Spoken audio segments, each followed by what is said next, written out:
मुल्क पाकिस्तान के सबसे बड़े सूबे बलूचिस्तान की जनूबी साहिली पट्टी मकरान से लेकर बहीरा अरब के साथ 754 किलोमीटर तक फैली हुई है। इस साहिली पट्टी पर अलग थलग साहिली इलाके दूर दूर और मीलों तक फैले हुए हैं।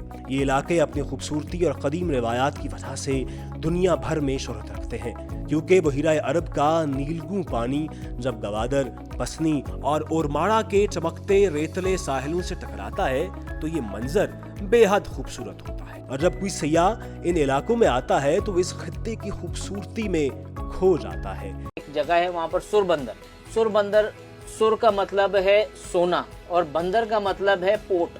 वो सोने का पोर्ट इसलिए कहते हैं कि जब सूरज पड़ता है तो ऐसा लगता है कि पूरा सोने का पहाड़ है।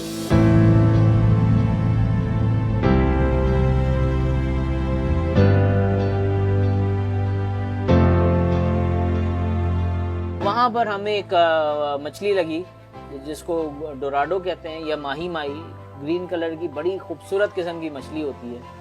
हम लोग वहाँ से निकले हैं और फिर हम लोगों को ऑल द वे कराची का हमने रुख लिया है और कराची का रुख लेते हुए हम लोग कॉन्टिनेंटल शेल्फ की तरफ गए। अगले दिन हमारा फिशिंग टूर्नामेंट ऑन हो गया। अब ये जो फिशिंग टूर्नामेंट होता है ना, ये जंग होती है, यानी कि हर बोट जो है ना वो एक समझ लें कि एक जंग की पोजीशन में आ जाती है और बताती नहीं है कि जो ना वो कहाँ पे फिशिंग कर रही है। खैर हम वहाँ से निकले, हमें जो ना काफ़ी तेज़ हवा मिली। हमारे जो एक्सपर्ट्स थे उनके मुताबिक हवा नहीं होगी, काफ़ी तेज़ हवा मिली। हमारी इतनी ज़्यादा हवा मिली कि हमारी बोट से आगे यूँ पानी अंदर आने लगा। तो खैर हम लोग आगे बढ़े हैं।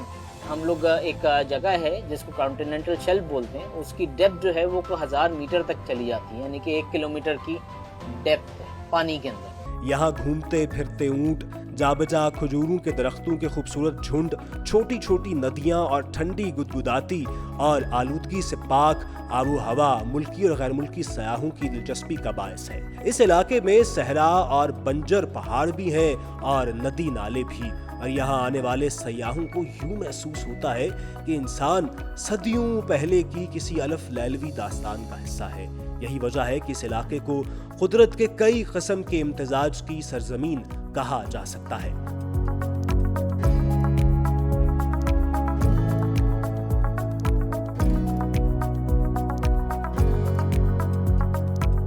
गवादर की पुरसरार पहाड़ियों से परे खजूरों के दरख्तों के झुरमुट में घिरा गर्म चश्मों के करीब एक गैर मामूली और अनोखा कस्बा सुरबंदर है, जो अपनी मिसाल आप है। गवादर की सड़क 15 मील दूर रह जाती है और कस्बे तक पहुंचने के लिए बुलंदोबाला पहाड़ों के पुरपेच और खम खाने वाले रास्ते से आना पड़ता है, जो दरअसल ऑफ रोड जीप ट्रैक है।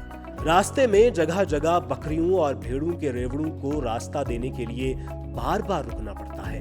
रास्ते में बेहद खूबसूरत मंजर नजर आते हैं। इंसान यहाँ पहुंचकर कुदरत के हुस्न की रानाइयों में खो सा जाता है। इस साहिली इलाके के रास्ते में रहनुमाई के लिए कुछ ज्यादा निशानात मौजूद नहीं है, लेकिन मकामी लोग इस शिकस्ता रास्ते के इस रमूज से बड़ी अच्छी तरह वाकिफ हैं। वो बड़ी तेजी के साथ इस पर सफर तय करते हैं। सुरबंदर के कस्बे तक पहुंचते पहुंचते इंसान गर्दो गुबार के समंदर से होकर गुजरता है। सड़क का इख्तिताम अचानक कस्बे के वस्त में होता है। ये कस्बा मछलियों की खरीदो फरोख्त के हवाले से अच्छी खासी शोहरत रखता है। यहाँ से इर्द गिर्द के इलाकों और कराची तक मछलियाँ सप्लाई की जाती हैं।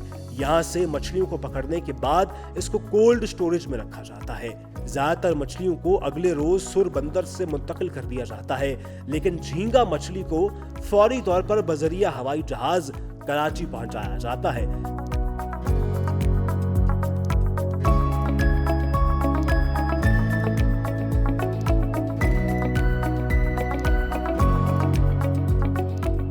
शाम के साए गहरे होते ही कभी कभार हवा के दोष पर कहीं दूर से आती हुई किसी मछेरे के गीत की मधुर आवाज साहिली रेत से टकराती शोरीदा समंदरी लहरों के शोर के साथ मिलकर लम्हा भर के लिए फजा में हल्का इर्ताश पैदा कर देती है, वगरना ज्यादातर खामोशी और गहरा सुकूत तारी रहता है।